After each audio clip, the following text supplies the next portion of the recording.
పెహల్గామ్ ఉగ్రదాడి mastermind Saifullah Kasuri sensational comments చేస్తున్నాడు. ఇప్పుడు నన్ను చూసి భారత్ భయపడుతుంది, కశ్మీర్ విషయంలో వెనక్కి తగ్గేదే లేదు అంటూ ఆయన ప్రస్తావిస్తున్నాడు.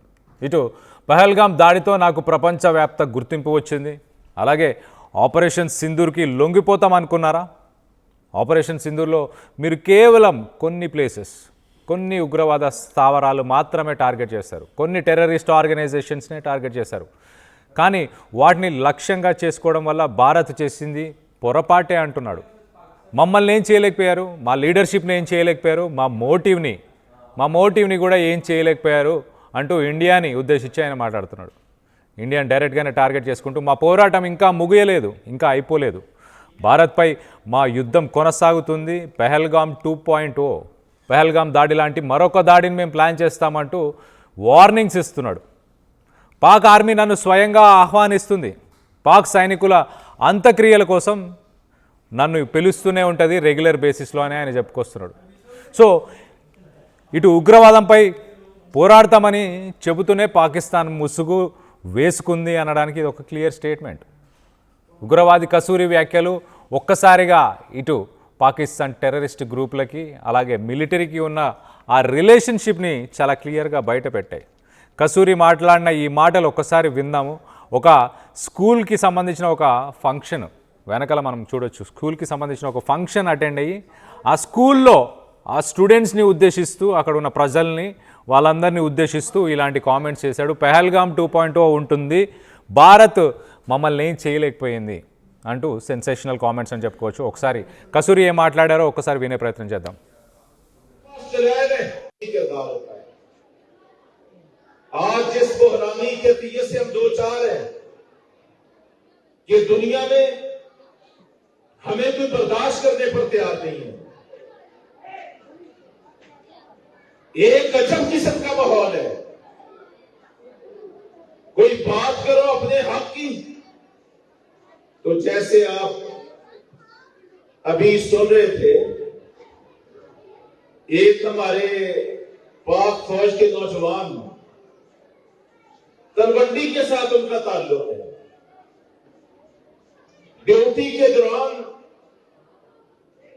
जख्मी हुए हैं और फिर अल्लाह की रजा से वो मौत से तो चार हुए हैं। हम ये समझते हैं पाकिस्तान का दिफा करते हुए कोई भी अगर वो वतन का दिफा करते हुए जख्मी होता है फिर मौत से दो चार होता है, इंशाअल्लाह हमारे पास दलाइल है, वो शरीयत के यहाँ अल्लाह के दीन के यहाँ इंशाअल्लाह क़यामत वाले दिन उसका नाम शहीदों में लिखा जाएगा। हमारे ये शहीद है, हमारा ये फख्र है और हमें कहा गया कि उनका जनाजा पढ़ाना। अब जनाजा पढ़ाना एक मुसलमान का दूसरे मुसलमान पर हक है, लेकिन अगर हम जनाजा भी पढ़ाएं तो हमारे दुश्मन के पेट में मरोड़ खड़े हो, उसका दिमाग मौत हो, उसकी रातों की नींदें हराम हो, तो इसका माना क्या है कि दुश्मन बड़ा बुखलाया हुआ है, उसके कदमों से जमीन निकल रही है, उसको अपना वजूद खतरे में नजर आ रहा है, वो अपने आप को ये समझता है कि अब आने वाला वक्त मेरा नहीं है और इंशाअल्लाह नहीं है, आने वाला वक्त, आने वाला कल, मेरी बात को खूब अच्छी तरह समझ लो, इंशाअल्लाह आने वाला कल ईमान का है, इस्लाम का है, पाकिस्तान का है, इंशाअल्लाह इंशाअल्लाह। Right, Pahalgam terror attack April 2025లో జరిగిన పెహల్గామ్కి మాస్టర్ మైండ్ ఇతనే సైఫుల్లా కసూరి. సైఫుల్లా కసూరి ఎవరు? ఎల్ఈటీ లష్కరీ తోయిబాకి సంబంధించిన డిప్యూటీ చీఫ్గా తనని చెప్పుకుంటూ ఉంటాడు. సో లష్కరీ తోయిబాకి సంబంధించిన టెర్రరిస్ట్ ఆర్గనైజేషన్కి డిప్యూటీ చీఫ్. పెహల్గామ్లో ఉగ్రదాడి ఏప్రిల్ 2025లో ఉగ్రదాడి ఎప్పుడైతే జరిగిందో అలాంటి ఇంకొక ఉగ్రదాడి కూడా చేస్తామంటున్నాడు. దానికి ఈయననే మాస్టర్ మైండ్. మళ్ళీ పెహల్గామ్ 2.0 ఉండబోతుంది అంటూ కూడా స్టేట్మెంట్స్ ఇస్తున్నాడు. ఇటు పాకిస్తాన్ ఆర్మీకి సంబంధించిన సోల్జర్స్ ఎప్పుడు చనిపోయినా పాకిస్తాన్ ఆర్మీ నన్ను రెగ్యులర్గా పిలుస్తుంటుంది వాళ్ళ అంత్యక్రియలు జరపడానికి వీటన్నిటికీ అంటూ. సో పాకిస్తాన్ ఆర్మీకి అలాగే ఈ లష్కరీ తోయిబాకి వీటి రెండింటికి కనెక్షన్ ఉందని బహిర్గతం చేస్తున్నాడు, బట్టబయలు చేస్తున్నాడు, పబ్లిక్ ప్లేసెస్లోనే మాట్లాడుతున్నాడు. ఇటు ఆపరేషన్ సింధూర్లో ఇండియా సాధించింది ఏమీ లేదు, లీడర్షిప్ అలానే ఉంది, అలాగే మా మోటివ్ అవన్నీ కూడా యాస్టీస్గా అలానే ఉన్నాయంటూ సెన్సేషనల్ కామెంట్స్ చేశాడు. దీనికి సంబంధించి మరింత ఇన్ఫర్మేషన్ తీసుకునే ప్రయత్నం చేద్దాం. మనతో పాటు ఎక్స్ కల్నల్ వివి రావు ఉన్నారు. ఆయనతో మాట్లాడి తెలుసుకునే ప్రయత్నం చేద్దాం. వివి రావు గారు నమస్తే అండి. ఇటు సైఫుల్లా కసూరి చేస్తున్న ఈ స్టేట్మెంట్స్ చాలా క్లియర్గా పాకిస్తాన్ మిలిటరీ అలాగే లష్కరీ తోయిబా వీళ్ళ కనెక్షన్స్ని చాలా బహిర్గతం చేస్తున్నారు, చాలా ఓపెన్గానే చెప్తున్నారు. దీన్ని మనం ఇంటర్నేషనల్గా వీటిని ఎవిడెన్సెస్గా చూపించి పాకిస్తానే ఉగ్రదాడులు చేపిస్తుంది, పాకిస్తానే ఉగ్రవాదులను పెంచి పోషిస్తుంది అని మనం మాట్లాడవచ్చా, మనం చెప్పుకోవచ్చా దాన్ని? మీడియాలో అయితే చెప్పుకోవచ్చు అండి, లీగల్గా అయితే ఇది వ్యాలిడ్గా ఉండదు. ఓకే, అయినా కానీ వీళ్ళందరూ యునైటెడ్ నేషన్స్ శాంక్షన్స్లో ఉన్నారు. అంటే వీళ్ళని యునైటెడ్ నేషన్స్ ఆల్రెడీ ప్రోస్క్రైబ్ చేసింది. పాకిస్తాన్లో వీళ్ళందరికీ షెల్టర్ ఇవ్వడం జరుగుతుంది, ప్రోస్క్రైబ్ చేసిన కానీ. రైట్. అంతేందుకని కేవలం ఎల్ఈటి లీడర్కే 25 మిలియన్ బౌంటీ ఉంది అమెరికాది. అమెరికన్ ఆర్మీ కావాలంటే ఏ రోజునైనా పట్టుకోవచ్చు. అందుకని చెప్పి ఆయన్ని 2611 కేసుల మీద ఏదైతే పాకిస్తాన్లో నడుస్తున్నాయో ఆయన్ని జైల్లో పెట్టారు. ఆ జైల్లో పెట్టింది బయట తీసుకొస్తానే ఉంటారు, మధ్యలో మీటింగ్స్ అటెండ్ అవుతూనే ఉంటారు. బహుశా బెయిల్ మీద అఫీషియల్ గా చూపిస్తారు, లేకపోతే పెరోల్ మీద చూపిస్తారు, కానీ ఆయన అటెండ్ అవుతూనే ఉంటారు. కానీ ఆయనకి హైయెస్ట్ సెక్యూరిటీ ఇవ్వడానికి Z+ మన ఇండియాలో ఎలాగైతే లెక్క పెడతారో అలా అటువంటి కేటగిరీ సెక్యూరిటీ ఆయనకి ఇస్తారు. ఓకే. అందుకని చెప్పి ఈ కసూరి గారిని ఇప్పుడు బేసికలీ స్పోక్స్ మ్యాన్ కింద చేశారు. ఓకే. పెహల్గాం అటాక్ లో డైరెక్షన్ అంతా కసూరి ఇచ్చినట్టు రిపోర్ట్స్ వచ్చినాయండి. ఓకే. సో ఇప్పుడు కసూరి చెప్తున్న విషయాలు ఏంటంటే, మీరు టెర్రరిస్ట్ ఆర్గనైజేషన్స్ని టార్గెట్ చేశారు ఆపరేషన్ సింధూర్లో, కానీ లీడర్షిప్ని మీరు ఏం చేయలేకపోయారు, మా మోటివ్ని ఏం చేయలేకపోయారు అంటే రానున్న రోజుల్లో పెహల్గాం 2.0 ఉండబోతుందని కూడా చెప్తున్నాడు. అవునండి, ఇది గ్యారంటీగా అవుతుంది. ఎందుకంటే మనం టెర్రరిస్ట్ ఆర్గనైజేషన్స్ అంటాం, వాళ్ళు ఏమంటారంటే ఫ్రీడమ్ ఫైటర్ ఆర్గనైజేషన్స్ అంటారు, లేకపోతే జమ్మూ కాశ్మీర్ ఫ్రీడమ్ ఆర్గనైజేషన్స్ అంటారు. రైట్. ఇటువంటి పేర్లు వాళ్ళు చెప్పుకుంటారు. ఈ మీటింగ్ ఏం మాత్రం చాలా క్లియర్ గా ఉంది, పాకిస్తాన్ ఆర్మీ సపోర్ట్ 100% ఉంది. టెర్రరిస్ట్ స్థావరాలని మనం డ్యామేజ్ చేసాం, కానీ కేవలం మౌలానా మసూద్ అజర్ ఫ్యామిలీ కొంచెం దెబ్బతింది, ఆయన కూడా సేఫ్ గానే ఉన్నాడు.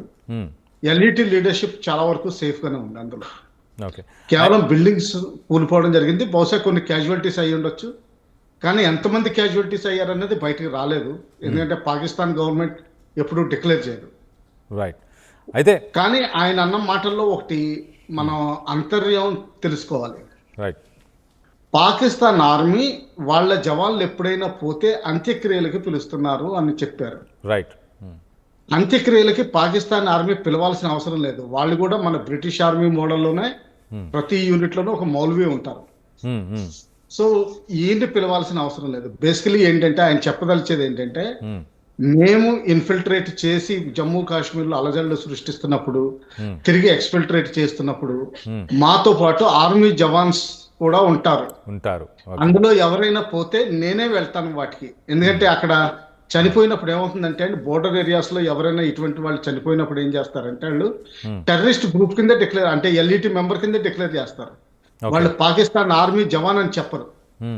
అలాగే బాడీస్ కూడా క్లెయిమ్ చేయలేదు 1999 లో కార్గిల్ వార్ లో. ఇటువంటి వాటిని బాడీస్ అక్కడ అటువైపు దొరికితే మాత్రం వాళ్ళు వెంటనే వెళ్ళి పూడ్చిపెడతారు. ఆ పూడ్చిపెట్టేటప్పుడు కలమాది చదవాల్సి ఉంటుంది. ఆ చదివేటప్పుడు ఎల్ఈటి లీడర్ కాబట్టి పిలుస్తారు. ఓకే. సో ఆర్మీ వాళ్ళు చనిపోయినా ఆర్మీ వాళ్ళని కూడా ఎల్ఈటి లీడర్గానే, అంటే వాళ్ళ సైడ్ అయితే వాళ్ళు ఫ్రీడమ్ ఫైటర్స్ అని చెప్పుకుంటున్నారు కాబట్టి ఒక ఫ్రీడమ్ ఫైటర్గా చనిపోయాడు అనే ఒక ముద్ర వేసే ప్రయత్నం చేస్తారా, అలా చేస్తుంటారా, బ్రాండింగ్ చేసుకుంటారా? రెండోది ఇంకోటి మీరు అన్నట్టు కరెక్టే, కాకపోతే ఇంకొంచెం డీటెయిల్ గా నాకు తెలిసింది చెప్తాను. చెప్పండి. అదేంటంటే వాళ్ళల్లో రిటైర్ అయిన ఎస్హెచ్ అంటే మన పారా కమాండోస్ ఈక్వలెంట్ వాళ్ళని చాలా మంది ట్రైనింగ్ వీళ్ళకి క్యాంప్స్ లో ట్రైనింగ్ కోసం డీటెయిల్ చేస్తారు. ఓకే. తర్వాత కొంతకాలం తర్వాత ఏం చేస్తారంటే ఐఎస్ఐ తోటి పని చేయిస్తారు. దాని తర్వాత రిటైర్మెంట్ వెళ్ళిపోతున్నట్టుగా కాగితం రాయించుకుంటారు, కానీ వాళ్ళు సర్వీస్ లోనే ఉంటారు. ఓకే. వాళ్ళు ఇండియాలో నా అంచనా ప్రకారం కనీసం 3-4 ఉన్నారు ఆల్రెడీ ఇప్పుడు. ఎప్పటి నుంచో ఉన్నారు, వాళ్ళు ఉన్నారు. వాళ్ళు యాక్టివ్ సీరియస్ యాక్షన్ చేయరు. ఓకే. అంటే గన్ పట్టుకుని లేకపోతే వెపన్ పట్టుకుని పిస్టల్ పట్టుకుని కానీ గ్రెనేడ్ పట్టుకుని కానీ యూనిఫామ్ వేసుకుని కానీ ఏది చేయరు. ఎక్కడో వయా నేపాల్, వయా బంగ్లాదేశ్, లేకపోతే వయా లైన్ ఆఫ్ కంట్రోల్లో వచ్చేసిన తర్వాత సివిల్ క్రౌడ్ లో వాళ్ళ ఐడెంటిటీ ఇండియన్ ఐడెంటిటీ తీసుకుని మర్జ్ అయిపోతారు. ఓకే. వాళ్ళుండి ఈ మేజర్ యాక్టివిటీస్ అంటే ఐఎస్ఐ నుంచి ఆర్డర్స్ తీసుకున్నప్పుడు వాళ్ళు చేస్తారు. వాళ్ళు ఎగ్జిక్యూటివ్ ఆర్డర్స్ ఇస్తారు ఇక్కడ. ఏంటంటే వీళ్ళకి రియలిస్టిక్ కండిషన్స్ ఇక్కడ క్లియర్ గా ఉంటాయి. ఇప్పుడు పెహల్గామ్ లో కూడా అటువంటిది జరిగింది. లేకపోతే అంత క్లియర్ కట్ గా రికనెసెన్స్ చేయడం, తర్వాత వాళ్ళని చంపడం, అంతసేపు ఉండడం, ఇవన్నీ చేయరు. వాళ్ళు చాలా కంట్రోల్డ్ గా రిలీజన్ అడిగి మరీ షూట్ చేశారు. ర్యాండమ్ గా షూట్ చేయలేదు. జనరల్ గా టెర్రరిస్టులు ఏంటంటే ర్యాండమ్ గా చేస్తారు. ఇది సెలెక్టెడ్ ఫోకస్డ్ కిల్లింగ్.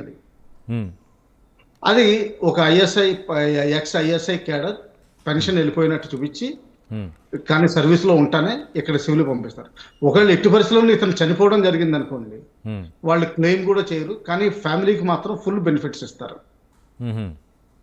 మొన్న ఈ మధ్యన జరిగిన ఆపరేషన్ సింధూర్లో ఎవరికి ఏం చేయలేదు, కానీ చాలా మందికి అవార్డ్స్ కూడా ఇవ్వడం జరిగింది వాళ్ళు. రైట్. అంటే ఇటువంటి వాళ్ళకి ఇస్తారనమాట అండి. ఓకే. ఓకే. యాక్చువల్ దాని తర్వాత ఏంటంటే వీళ్ళందరికీ ఫైనాన్షియల్ కంపెన్సేషన్ దగ్గర నుంచి ఎంప్లాయ్మెంట్ చూడడం ఇవన్నీ కూడా చేస్తారు. ఓకే. ఎల్ఈటి బాధ్యత ఇది.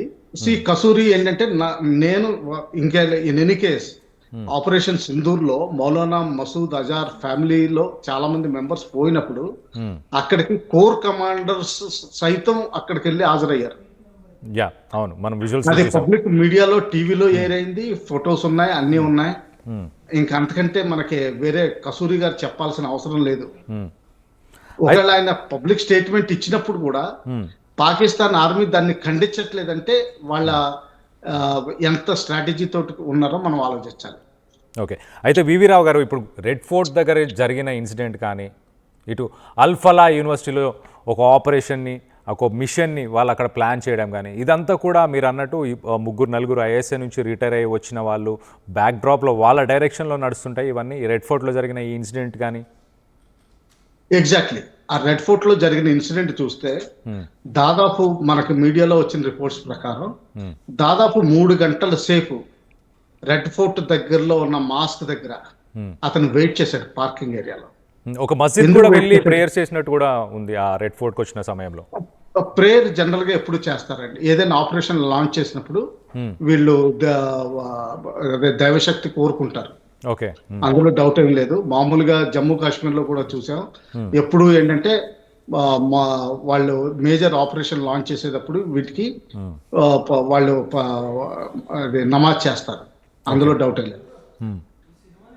అక్కడ వెయిట్ చేసాడంటే అతను ఎందుకు వెయిట్ చేయాల్సి వచ్చిందంటే ఆర్డర్స్ కోసం వెయిట్ చేస్తున్నాడు. ఆర్డర్స్ దొరికినట్లేదు, ఎందుకంటే అప్పుడు భయపడ్డారు.